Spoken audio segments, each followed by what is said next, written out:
Donc, bonjour et bienvenue à l'Église baptiste centrale de la Rive-Sud. Donc, quatrième message ce matin sur le christianisme. On va voir beaucoup encore c'est dans la série sur les religions monothéistes. On va voir beaucoup d'écritures, beaucoup de références aujourd'hui. Il y a quelques endroits vous pourrez tourner, d'autres je vais vous suggérer de peut-être prendre juste les références. Mais commençons par Matthieu 16. Et le titre de ce matin, c'est l'Église. Quand? Quand est-ce? Je vais vous donner ma perspective là-dessus.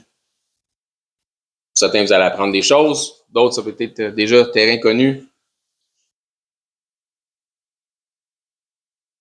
On va lire à partir du verset 13 dans Matthieu 16. Matthieu 16, 13. Jésus étant arrivé dans le territoire de Césarée de Philippe, demanda à ses disciples. Donc, à qui parle? Merci beaucoup.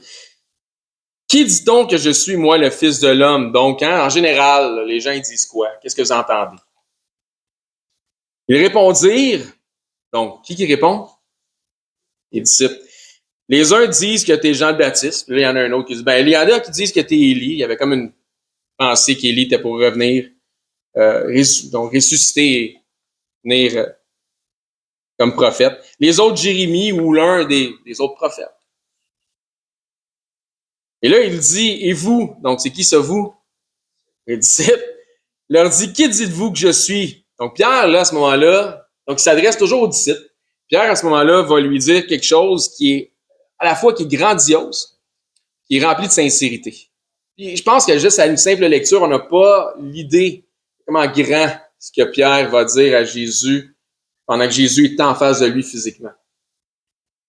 Donc, Simon-Pierre répondit, donc Simon-Pierre répond pour l'ensemble des disciples, tu es le Christ, le Fils du Dieu vivant. Donc Jésus va confirmer la chose et confirmer que Pierre ne le dit pas seulement pour bien paraître. Donc, c'est pas parce que Pierre dit ça juste pour faire plaisir à Jésus. Jésus va confirmer la chose. Verset 17.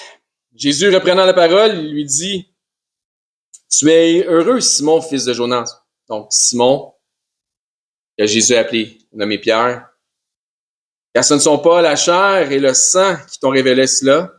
Donc, c'est pas un raisonnement logique, c'est pas un raisonnement humain, c'est autre chose. Mais c'est mon Père qui est dans les cieux. Donc, la révélation, lui, est spirituelle. Donc, il a été convaincu par l'Esprit. Et moi, je te dis que tu es Pierre, et sur cette pierre, donc c'est ce qu'on voyait à l'écran tantôt, c'est aussi ce qu'on a mis là, comme concernant le message qu'on allait enseigner sur notre Facebook.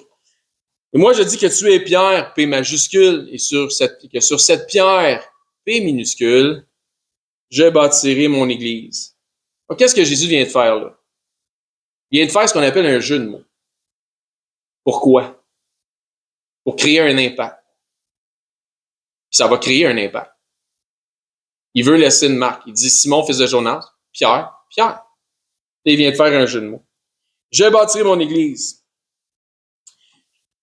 Donc, comme pour toi, tous ceux qui vont se laisser convaincre par le Saint-Esprit, qui auront la foi en qui je suis vraiment, seront des pierres vivantes avec lesquelles je bâtirai mon église.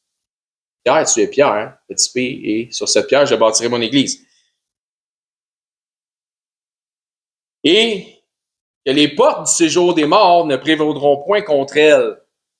Un peu comme on avait lu dans Isaïe 54, toute arme forgée contre l'épouse sera sans effet. Je te donnerai les clés du royaume des cieux. Ce que tu liras sur la terre sera lié dans les cieux, et ce que tu délieras sur la terre sera délié dans les cieux. Donc, est-ce que c'est pour Pierre seulement qu'il dit ça? Ou l'Église? Pierre répond pour l'ensemble des disciples. Donc, c'est à Pierre. Et pareil pour les autres Pierre. Donc, à Pierre grand P, P majuscule, et aussi pour les autres Pierre, P minuscule. Et c'est On est au chapitre 16 de Matthieu, puis au chapitre 18, je ne demanderai pas de tourner là, mais prenez la référence, vous irez voir. La même consigne est donnée lorsqu'il parle de lier et délier, mais à un ensemble. Donc, si on laisse les Écritures confirmer les Écritures, ça nous indique bien le sens de ce que Jésus veut dire ici.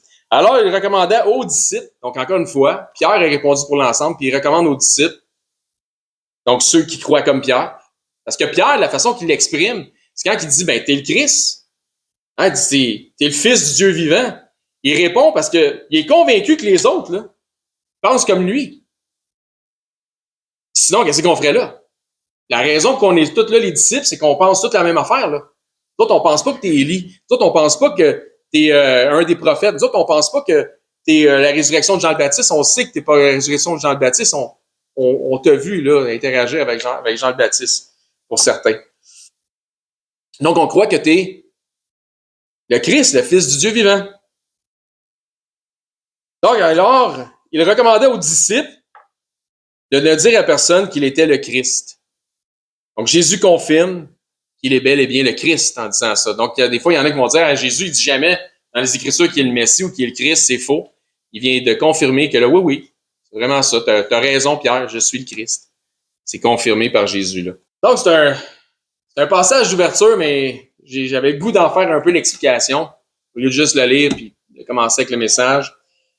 Donc, j'espère que c'était édifiant pour vous. Dans notre série sur les religions monothéistes, la dernière fois qu'on s'est rencontrés, on a parlé du sujet, on a abordé le sujet de l'Église catholique romaine. Nous avons parlé du fait qu'ils ont retiré un des 10 commandements pour aussi diviser le dernier commandement sur la convoitise en deux pour revenir à un niveau à 10 commandements finalement. Donc, ils ont falsifié la parole de Dieu pour maintenir et justifier leurs fausses doctrines, leurs hérésies.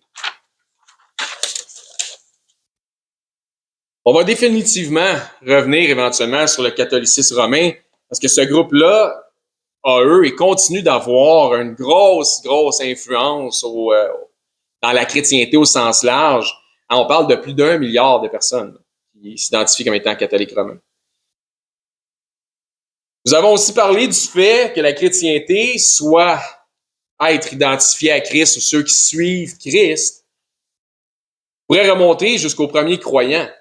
Donc, voire même dans la Genèse. On a parlé de ça. Maintenant, ça, c'était un point. Hein? Maintenant, ça, c'était la chrétienté comme telle. Ceux qui s'identifiaient à Christ. On parle à la fois, tu peux t'identifier à Christ avant que Christ soit physiquement venu sur terre. Maintenant, on va parler par contre de l'Église. Quand est-ce que l'Église a commencé? Parce qu'aujourd'hui, il n'y a pas de chrétienté sans Église. Encore, la chrétienté telle que nous la connaissons est forcément liée à l'ère, justement, de l'Église, de Christ. Tel que nous l'avons vu dans notre passage d'ouverture et ce matin, lorsque Jésus s'adresse à Pierre et aux autres et au groupe des disciples, il dit dans Matthieu 16, 18, si vous avez gardé votre place, « Et moi, je te dis que tu es Pierre et que sur cette pierre, je bâtirai mon Église et que les portes du séjour des morts ne prévaudront point contre elle. » La question est donc, quand débute l'Église? Quand l'Église? Premièrement, le terme Église, comme tel, ne se trouve pas dans l'Ancien Testament. Le terme utilisé, qui avait une signification qui était similaire dans l'Ancien Testament, c'est le mot, est-ce qu'il y en a qui ça? Assemblée. En anglais, c'est congregation, mais c'est assemblée. Donc, c'est pourquoi on a lu le psaume 22 ce matin, où le mot assemblée revient au moins 2 fois dans le psaume. Dans le psaume 22, ou 22-23, dépendamment des versions de la Bible. Oui, monsieur. Comment qu'on peut comprendre ça? OK. La question ici, c'est comment peut-on comprendre « et les portes du séjour des morts ne prévaudront point contre elles ». Donc, on va aller au bout de la phrase. Ça veut dire qu'il n'y a rien qui va pouvoir arrêter la progression de l'Évangile. Puis, si tu es sauvé, puis tu fais partie d'Église, où tu t'en vas quand c'est fini? C'est la bonne réponse. Exact. Bravo, t'es en plein ça que je voulais entendre. C'est exactement là que quelqu'un s'en va s'il est sauvé. Continue maintenant ton énoncé. Ça, c'est l'autre. Si t'es sauvé, t'as une chance sur... Il y a aucune autre option que le paradis que le ciel. Dans la félicité que t'attends après cette vie terrestre. Donc, d'être absent du corps, c'est d'être présent avec Christ. Donc, les portes du séjour des morts ne prévaudront pas contre elles, parce que qu'est-ce qui fait qu'on rassemble les croyants? C'est la prédication de l'Évangile. Il n'y a personne, le diable ne peut pas arrêter la progression de la prédication de l'Évangile. L'Évangile va être prêché peu importe quoi. Même s'il y a en dessous de 10, là, il y en a 100 qui popent là. Il n'y a rien à faire parce que c'est qui est en contrôle de tout? Dieu. Puis qui bâtit son Église? Dieu. Jésus, je dis, je bâtirai mon Église. Dieu. Le Fils. Qui l'a établi? Le Père. Donc, il y a un ordre des choses, et on va voir ça aujourd'hui. Je suis pas sûr que je réponds à ta question. Le séjour des morts, c'est un synonyme de l'enfer. Oui, c'est ça. C'est pour ça que ça répond à ta question. Parfait, super. Donc, c'est un synonyme d'enfer. Donc, le séjour des morts ne prévaudra pas. Donc, même chose, lorsque dans Isaïe, c'est dit aucune arme forgée contre l'épouse va pouvoir avoir. Toute arme forgée contre l'épouse sera sans effet. Il n'y a rien qui peut arrêter la progression de l'Évangile. Puis tous ceux qui croient en Jésus-Christ par la foi font partie de l'Église. Chacun de ceux-là, au trépas physique, continuent leur vie au ciel. C'est bon? Super génial. Donc, comme on va reprendre dans Matthieu 16, 18. Et moi, je te dis que tu es Pierre, sur cette pierre, je bâtirai mon église et que les portes du séjour des morts ne prévaudront point contre elle. Encore une fois, quand est-ce que ça a commencé? On avait lu dans le psaume 22, psaume 22, 22, 22, 23, selon les versions, ce que je disais tantôt, comme on a vu ce matin. Je publierai ton nom parmi mes frères, je te célébrerai au milieu de l'assemblée. Vous qui craignez l'Éternel, louez-le, vous tous, postérité de Jacob, glorifiez-le, tremblez devant lui, vous tous, postérité d'Israël. Donc, la plupart dans le monde évangélique s'entendent pour dire que l'Église a commencé à la Pentecôte. Ça, c'est ce qu'on entend fréquemment, que ça a eu lieu après le départ de Christ, après l'ascension de Christ. Puis c'est peut-être la bonne réponse. Moi, je prétends pas avoir la science infuse, mais j'ai une opinion qui diffère de celle-là. Puis pour moi, pour l'avoir partagé aussi avec plusieurs, je crois que ça me donne pas nécessairement plus de crédit, même plusieurs frères que j'estime m'ont manifesté que ouais, ma vision des choses, il y a quelque chose qui se tient, les éléments sont là, etc., etc. Donc, ma position est marginale, pas parce que ça me tente d'être marginal, parce que j'aime ça, puis j'y prends plaisir, mais parce que c'est vraiment ce que moi je vois dans les Écritures puis ce que je vais vous partager. Donc, désolé de vous laisser dans le suspense, mais on va établir les paramètres. Il y a une chose au début de ma chrétienté que j'ai rapidement remarqué en lisant les Écritures, et que le fait que l'Église et son développement du début à aujourd'hui est fortement lié aux œuvres des apôtres. Pourquoi on a le livre Actes des apôtres? Je veux dire, il y a définitivement une raison pourquoi Jésus a établi les 12. On comprend l'importance de l'autorité des 12 à travers les récits de l'Évangile, à travers Actes des apôtres, à travers les différents épîtres aussi qui ont été écrits par certains qui sont des apôtres. Donc, dans 1 Corinthiens 3, si vous voulez déjà tourner là, en attendant, je vais continuer à vous parler un petit peu. Donc, définitivement, que la sélection des 12, incluant le remplacement de Judas par qui? Paul, Saul de Tarse. Donc, si vous pensez que c'était Matthias, je ne ferai pas une étude là-dessus au complet, ça a déjà été fait. Donc, incluant ça, ça a eu un impact sur les architectes de l'Église. Donc, c'est Jésus qui bâtit l'Église, mais il ne la bâtit pas seul, il utilise des ouvriers. Certains sont des architectes dans ce sens. Donc, le fondement de l'Église est définitivement Jésus-Christ. Il est la pierre angulaire, n'est-ce pas? Donc, la principale pierre de l'angle, tu sais, c'est la pierre avec quoi tu commences ta base. Donc, la pierre de départ à partir de laquelle tout l'édifice, l'Église, est édifié et coordonné. Paul, parlant de lui-même et aussi, entre autres, de l'apôtre Pierre, dit ceci à ceux de Corinthe, dans 1 Corinthiens 3, 9. Car nous sommes ouvriers avec Dieu. Voyez-vous, Dieu utilise les ouvriers. Paul, Pierre et les autres apôtres, évangélistes, pasteurs, docteurs, anciens, etc., sont des ouvriers avec Christ. Vous êtes le champ de Dieu, l'édifice de Dieu. Selon la grâce que Dieu m'a donnée, j'ai posé le fondement, qui est quoi? Jésus-Christ, la pierre angulaire. Comme un sage architecte. Et un autre a bâti dessus, mais que chacun prenne garde de la manière dont il bâtit dessus. Donc, il bâtit sur le fondement qui est Jésus-Christ, car personne ne peut poser un autre fondement. Le fondement est déjà posé, donc c'est là-dessus qu'on doit bâtir. Il faut faire attention comment qu'on bâtit dessus. Donc, on ne peut pas poser un autre fondement que celui qui a été posé, à savoir Jésus-Christ. Il est déjà tourné dans 1 Pierre 2. On va confirmer, et on va laisser les Écritures confirmer les Écritures. Donc, Paul vient de mentionner quelque chose. Et d'une manière similaire, Pierre exprime, tout comme Paul, que les membres d'une assemblée forment ensemble une sorte d'édifice, donc l'édifice de Dieu. 1 Pierre 2, verset 3. Si vous avez écouté, donc, conditionnel, si vous avez goûté que le Seigneur est bon, approchez-vous de lui, pierre vivante. Qui dit ça? Qui a écrit ça? Pierre. Approchez-vous de lui, pierre vivante, rejetée par les hommes, mais choisie et précieuse devant Dieu. Donc, et vous-même, comme des pierres vivantes, édifiez-vous pour former une maison spirituelle, l'édifice de Dieu, un saint sacerdoce, afin d'offrir des victimes spirituelles agréables à Dieu par Jésus-Christ. Car il est dit dans l'Écriture, « Voici, je mets en Sion une pierre angulaire. » Donc, c'est qui la pierre angulaire? Jésus. « Choisie et précieuse. Et celui qui croit en lui ne sera point confus, comme on a vu dans le psaume 22 tantôt. » Donc, ici, on a un bel exemple des Écritures qui confirment les Écritures. Pierre et Paul confirment tous les deux l'aspect d'un édifice spirituel. Donc, l'édifice de Dieu. Donc, dans cet édifice, chacun des saints, c'est-à-dire, c'est quoi les saints? Chacun des croyants, sauvés par la foi en Jésus-Christ, représente des pierres avec lesquelles s'édifie l'Église. Est-ce que c'est ça qu'on vient de voir?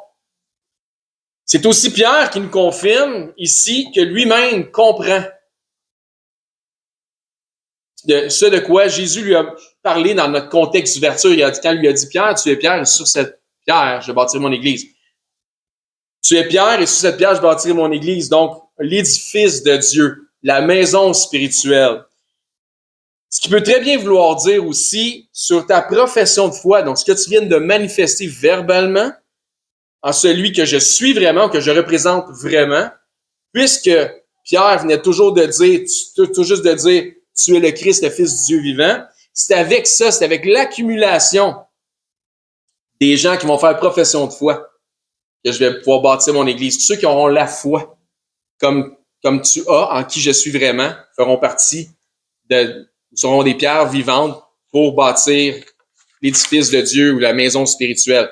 Donc, tous ceux qui m'accepteront comme étant la pierre angulaire, pour ceux-là, je ne serai pas une pierre d'achoppement. Deux choix, Soit que Jésus est une pierre d'achoppement dans ta vie, soit qu'il est la pierre angulaire. Donc, il est le fondement sur lequel tu grandis. Parce que tous ceux qui professent la foi en Christ représentent pour chacun d'entre eux une pierre vivante, une pierre qui est précieuse, que Jésus utilise pour bâtir son Église, pour former la maison spirituelle, l'édifice de Dieu. On apprend donc que Pierre n'est pas le premier pape, au contraire des dires des papistes. Il est simplement un apôtre, et lui aussi, il fait partie des pierres vivantes utilisées par Christ pour bâtir son Église. Ce que j'exprime ici semble être la conclusion de Pierre lui-même. Nous sommes donc imagés comme étant des pierres pour bâtir un temple dont Christ est la première pierre. Il est la pierre angulaire de ce temple. Dans Colossiens 1. Mais aussi de la même manière, nous sommes imagés comme étant des membres qui forment un corps. Donc, ces deux analogies pour imager une seule et même chose. Soit des membres qui forment un corps, ou soit des pierres qui forment un temple. Donc, un bras, une jambe, une oreille, une orteil. Si Christ, en ce qui concerne les pierres, est la principale pierre de l'angle. Donc la pierre angulaire. Lorsqu'il s'agit des membres, quel membre serait-il? La tête. On va voir si c'est ça. Peut-être la petite orteil. 1 Corinthiens 1. Oui, non, j'ai en Colossiens, pardon. Colossiens 1. Là, je suis rendu, je me reprends moi-même. Plus besoin de vous autres. Colossiens 1, 15. Il, Jésus-Christ, est l'image du Dieu invisible. Jésus-Christ est le premier-né de toute la création. Car en lui, Jésus-Christ, ont été créées toutes les choses qui sont dans les cieux et sur la terre, les visibles et les invisibles, les trônes, les dignités, les dominations, autorités, tout ce qui a été créé, tout a été créé par lui, Jésus-Christ, et pour lui, Jésus-Christ. Il, Jésus-Christ, est avant toute chose et toute chose subsiste en lui, Jésus-Christ. Il est, Jésus-Christ, la tête du corps de l'Église. La tête du corps de l'Église. Jésus-Christ est le commencement, le premier né d'entre les morts afin que d'être le premier en tout. Donc, première pierre, premier membre, la tête. Car Dieu a voulu que toute la plénitude habitât en lui, Jésus-Christ. Donc, quel membre du corps est-il? La tête.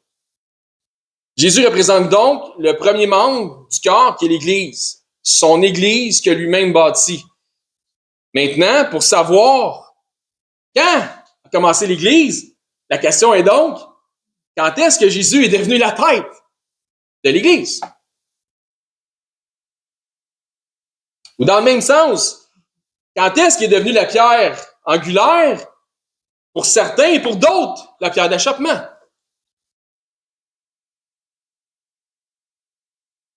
Luc 6. Donc, quand est-ce qu'il est devenu la pierre angulaire pour certains ou la pierre d'achoppement pour d'autres? Quand est-ce qu'il est devenu la tête?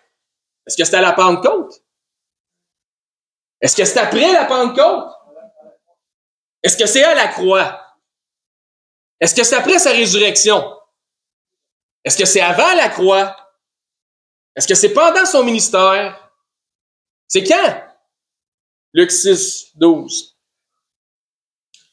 En ce temps-là, Jésus se rendit sur la montagne pour prier. Il passa toute la nuit à prier Dieu.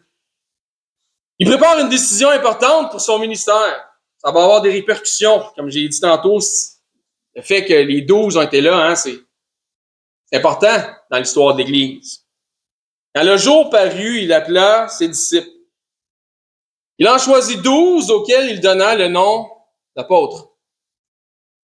Donc, on voit clairement ici que Jésus a des disciples, probablement des hommes, des femmes. Combien, on ne le sait pas. Il y en a au moins 12. Et combien, on ne le sait pas. Et que parmi ce nombre, il en met 12 hommes à part pour les instituer au rang d'apôtres. On voit déjà ici quelque chose qui prend forme. Jésus égale le chef, la tête, comme ça nous l'exprime dans Éphésiens 5, 23. Christ est le chef de l'Église, qui est son corps, et dont il est le sauveur. C'est ce que ça nous dit. Dans Marc, chapitre 3. Ensuite, les apôtres au nombre de 12, tels les 12 patriarches, dont sont issus les 12 tribus d'Israël. Jésus a établi les apôtres avec autorité à partir du tout premier moment où il les a établis. Marc 3, 13. Il monta ensuite sur la montagne et appela ceux qu'il voulut. Ils vinrent auprès de lui. Et il en établit. Il en établit 12 pour les avoir avec lui. Et pour les envoyer, les 12 qu'il a établis, prêcher avec le pouvoir de chasser les démons. Jésus, Dieu le Fils, Dieu venu dans la chair d'un homme, passe une nuit en prière avec Dieu le Père et établit parmi ses disciples des apôtres avec autorité.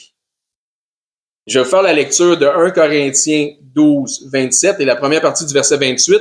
Peut-être pas tourner là parce que je vais faire un parallèle avec ce qu'on vient de lire. Je vais le prendre en note si vous voulez. Vous êtes le corps de Christ. Donc, c'est quoi ce corps de Christ? L'Église. Et vous êtes ses membres pour chacun pour sa part, dont Christ est le premier, donc la tête. Ça va à date, on me suit? OK. Verset 28, ça dit, « Et Dieu a établi dans l'Église, Dieu a établi dans l'Église, premièrement les apôtres. Jésus-Christ, après avoir prié Dieu pendant une nuit, en établit 12 pour être avec lui. Et Dieu a établi premièrement dans l'Église les apôtres. Donc, si tu me demandes quand est-ce que Dieu a établi les apôtres dans l'Église, ben, je vais te répondre, regarde à Matthieu 3,14. Il en établit 12 pour les avoir avec lui. Ça part de ma perspective. Donc, pour ma part, j'adhère absolument pas au dire que l'Église a débuté à la Pentecôte. J'adhère pas à ça. Et je crois fortement que Jésus, la tête, le chef, le premier membre de l'Église, a débuté celle-ci au même moment qu'il a officiellement débuté son ministère terrestre. C'est ma position. Jésus était le chef, le rabbi et le maître de ses disciples pendant son ministère. Il est le chef, la tête. Donc, les disciples et les apôtres qui étaient présents à la Pentecôte étaient déjà des disciples, étaient déjà des apôtres avant la Pentecôte. Ils étaient déjà établis. Ils étaient déjà des membres des uns des autres, des frères et sœurs en Christ, et déjà établis. Si après mon exposé biblique, ben c'est pas fini, il en reste un peu, vous choisissez de continuer à croire que l'Église a débuté à la Pentecôte, et qu'avant, ben, c'était pas l'Église, c'était autre chose. C'était juste un groupe de croyants, ou une assemblée. Et vous avez le droit de croire ce que vous souhaitez. Au contraire des pentecôtistes, j'en en ferai pas un dogme. Donc, dans Acte 1, justement, on va aller voir. Ce que je vous exprime, c'est ce que je crois. Et je crois aussi que si c'était pas d'un dogme forgé concernant l'Église qui a commencé à la Pentecôte, qu'à la lecture seule des Écritures, on ne peut pas arriver à cette conclusion, c'est-à-dire que l'Église a commencé à la Pentecôte. Parce que je ne vois rien dans les Écritures, mais absolument rien, qui stipule, voici, c'est à la Pentecôte, et lors du baptême du Saint-Esprit, que l'Église est véritablement devenue l'Église. Je vois rien de ça dans les Écritures, qui stipule quoi que ce soit concernant ce sujet-là.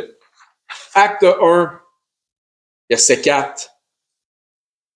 Comme Jésus se trouvait avec eux, dont eux, c'est les disciples, les hommes, les femmes, probablement sa mère et les 11 apôtres.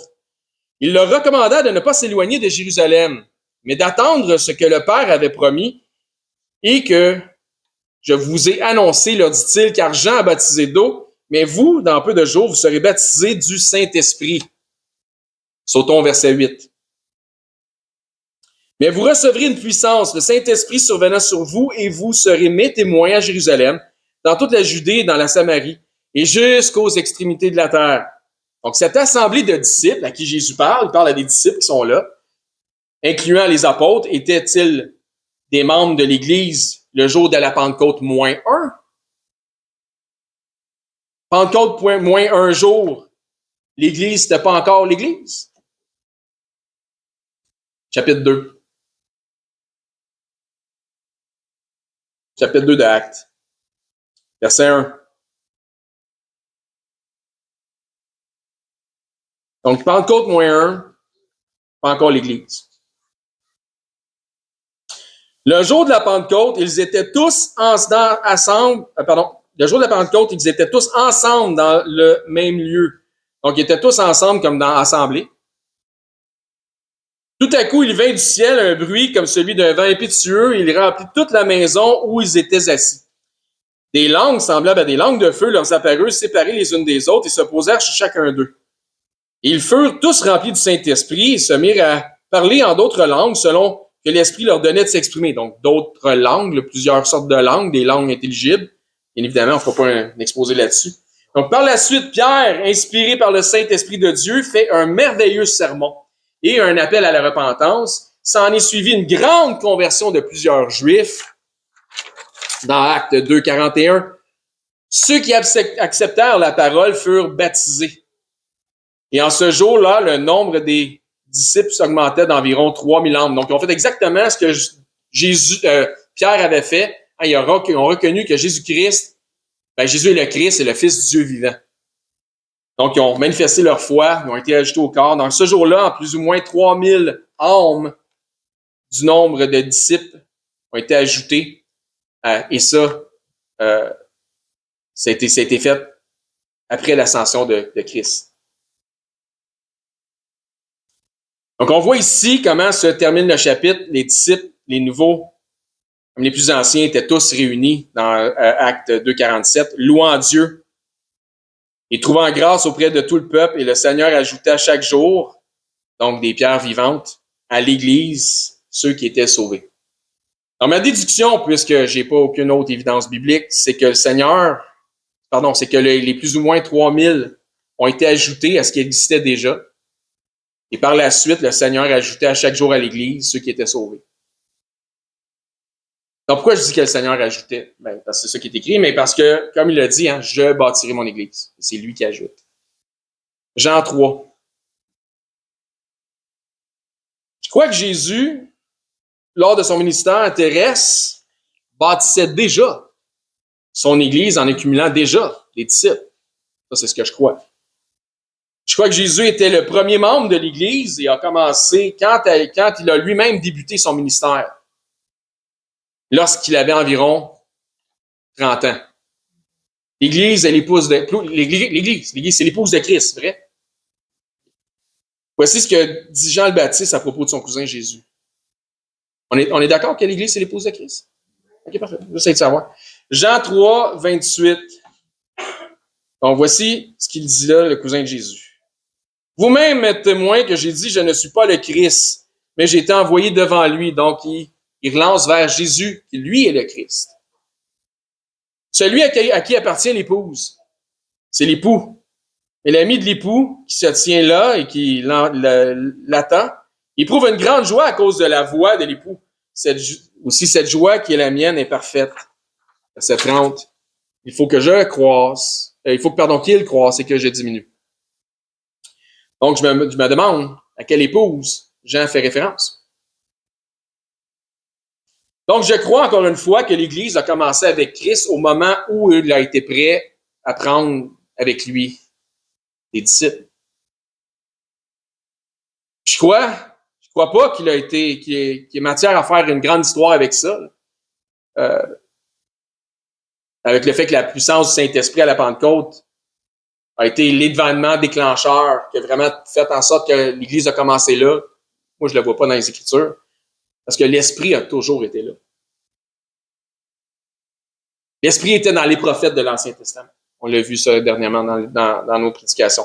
Dans Luc 4,14, ça nous dit que Jésus était revêtu de la puissance de l'Esprit. Les parents de Jean le Baptiseur, justement, dont on vient de lire, Élisabeth et Zacharie, ont tous les deux été remplis de l'Esprit Saint, du Saint-Esprit. Lors de son baptême, Jean a vu l'Esprit descendre sur Jésus sous une forme corporelle comme une colombe qui s'est arrêtée sur lui. Après sa résurrection, avant la Pentecôte, Jésus a soufflé sur ses disciples. Il a dit « Recevez le Saint-Esprit ». De toute évidence, je dois dire qu'il y a une distinction à faire entre l'Esprit avant la glorification de Christ et l'Esprit après la glorification. L'Esprit était déjà là et opérant avant la naissance de Jésus, pendant le ministère de Jésus et après la résurrection de Jésus. Donc avant, pendant, après. Mais l'Esprit a été reçu par les disciples d'une manière puissante à la Pentecôte et ça, c'est complètement indéniable. Donc on achève le message de ce matin. Dans les chapitres 14, 15 et 16 de l'Évangile de Jean, Jésus parle de l'autre consolateur, l'Esprit de vérité. Vous vous souvenez de ça? Parlant de l'Esprit que les disciples vont éventuellement recevoir, il leur dit « Je pars, mais je ne vous laisse pas orphelins. » En fait, il dit « Je reviens vers vous. » Ce qui semble expliquer, c'est que tant qu'il est avec eux, physiquement, il est rempli de l'Esprit, il est rempli de la plénitude de l'Esprit de Dieu. Il est le représentant physique de l'Esprit pendant qu'il est avec ses disciples physiquement. Il est donc celui qui, par sa présence, fait office du Saint-Esprit pour ses disciples. Donc, je répète ça. Pendant qu'il est avec ses disciples, il est là, il fait office de l'Esprit pendant qu'il est avec ses disciples, par sa présence. Parce que c'est lui le consolateur avant l'arrivée de l'autre consolateur. Donc, pour moi, mon opinion, forgée par ce que je suis capable de voir dans les Écritures, donc puis ça reste ça, hein, ça va rester une opinion pour l'instant, mais ça va être la mienne, puis quand je changerai d'idée, je laisserai savoir si jamais. L'Église a commencé avec Christ lorsqu'il a débuté son ministère. Depuis la première assemblée, ou la première Église ou assemblée, n'a certainement rien à voir avec la succession papale et l'Église catholique romaine. Pierre n'est certainement pas le premier pape, et la succession des papes, selon le catholicisme romain, comme étant les descendants de l'apôtre de Pierre, mais c'est pas tout à fait vrai, ces choses-là. En fait, c'est une hérésie sans aucun fondement biblique. Et je pense que l'exposé que je viens de faire ce matin, ceux qui ont la même pensée que moi là-dessus, démolit tout de suite que la première église, c'est l'église de Rome. C'est faux. La première église n'a jamais été l'église de Rome, et Pierre n'a jamais été le premier pape en ce sens. Donc, la conclusion de notre message de ce matin.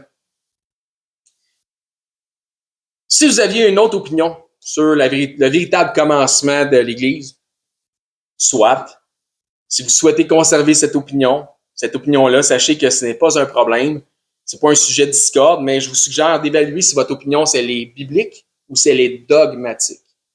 Est-ce que c'est forgé par un dogme?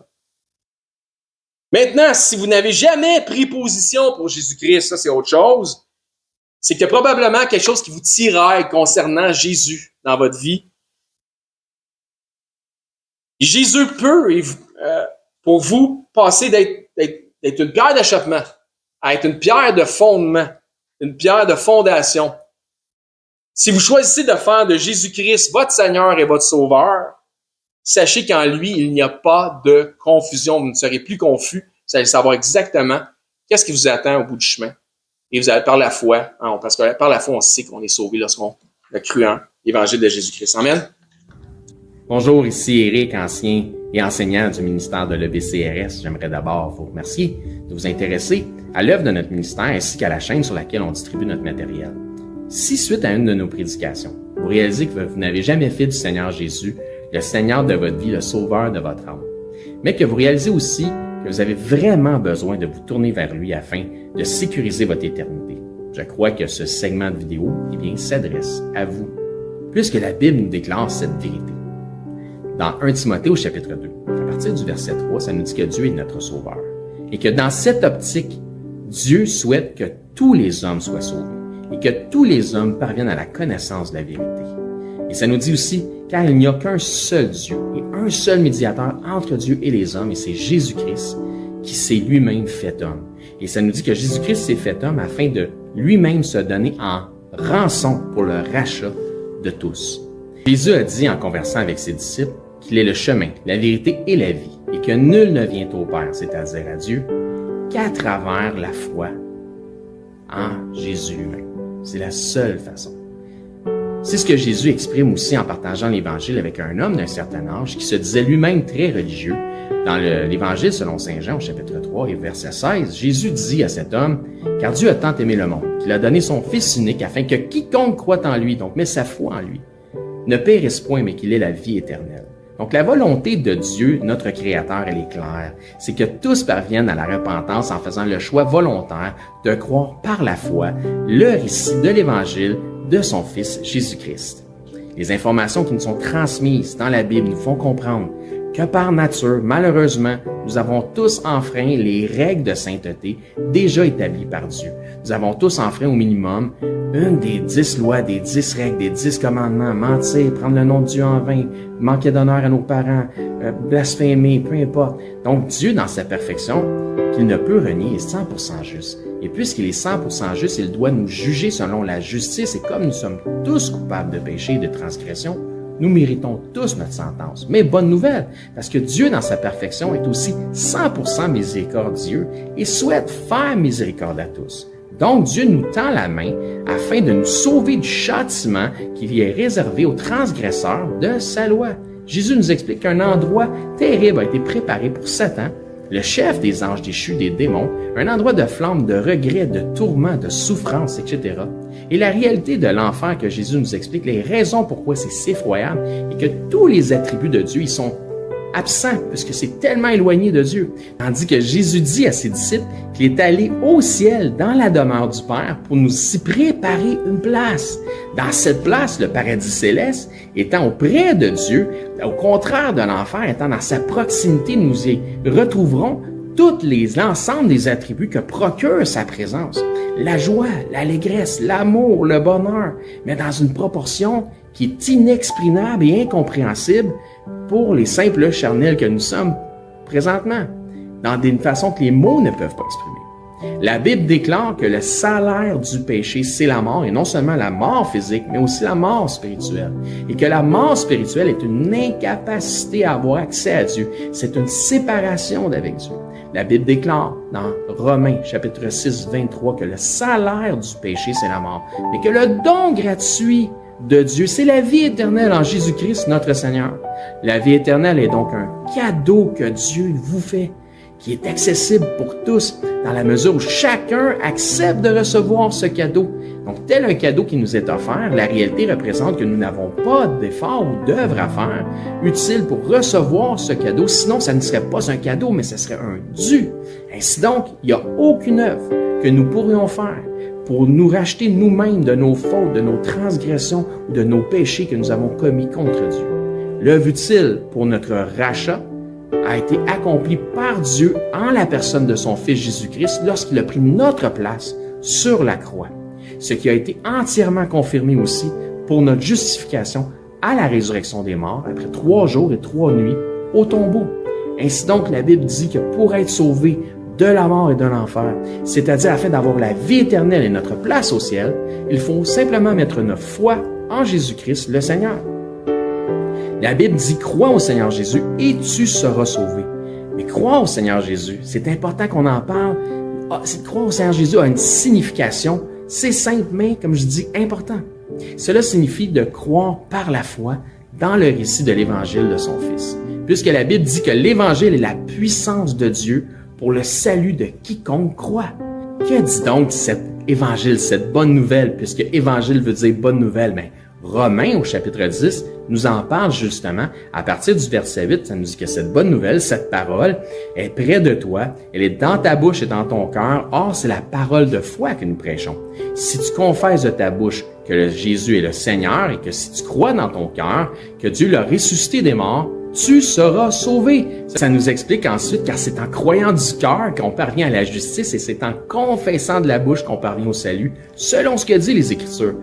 Quiconque croit en lui ne sera point confus. Il n'y a aucune différence pour quelque nation que ce soit juif ou grec, puisque tous ont un même Seigneur qui est riche pour tous ceux qui l'invoquent. Car quiconque invoquera le nom du Seigneur sera sauvé. Il ne s'agit donc pas de réciter une prière selon une formule toute faite qui fait la différence, mais bel et bien de mettre sa foi dans le Seigneur Jésus-Christ. Si vous croyez que Jésus-Christ, Dieu le Fils, le ressuscité, est Seigneur et que vous acceptez d'en faire le Seigneur de votre vie, ainsi il devient instantanément aussi le sauveur de votre âme. Si tel est votre cas, gloire à Dieu, vous faites maintenant partie de son troupeau. En tant que nouveau disciple, ce qui est important maintenant, c'est de vous trouver premièrement un enseignant qui enseigne la vérité de la parole de Dieu. Et joignez l'assemblée où cet enseignant œuvre afin d'avoir part à l'amour des frères et de la famille en Christ. Si pour nous vous êtes local, c'est-à-dire par exemple 2 heures de transport et moins, eh bien venez nous voir, ça va me faire un plaisir de vous recevoir et nous pourrons parfaire votre éducation spirituelle selon une saine doctrine des Écritures. Donc c'est là-dessus que je vous dis, soyez bénis et je l'espère, à bientôt.